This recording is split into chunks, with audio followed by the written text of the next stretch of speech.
కుమార్ మల్లన్నగా మీ అందరి ఆశీర్వాదంతో ఎమ్మెల్సీగా గెలిచినటువంటి నేను చెప్తా ఉన్నా, మీరందరూ ఆశీర్వదిస్తేనే, మీరు వచ్చేటోనికి పోయేటోనికి మా మల్లన్న కోటేయమని చెప్తేనే నేను ఎమ్మెల్సీ అయినా.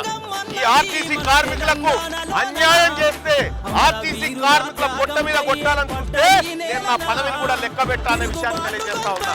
అందుకోసం ఆర్టీసీ కార్మికులారా నేను మీకోసం ఎక్కడి వరకైనా పోరాడడానికి సిద్ధంగా ఉన్నాననేటువంటి విషయం తెలియజేస్తూ ఈ సమ్మెను కొనసాగించండి. ఈ సమ్మెకు కావలసినటువంటి మద్దతులు, పౌర మద్దతులు కూడగట్టి ఇస్తామని చెప్పి తెలియజేసుకుంటూ ఈ సమ్మె వర్ధిల్లాలే, ఆర్టీసీల ఐక్యత వర్ధిల్లాలే, ఆర్టీసీల సంక్షేమం మనం కాంక్షించాలి, ఈ ప్రభుత్వ వైఖరి నశించాలి.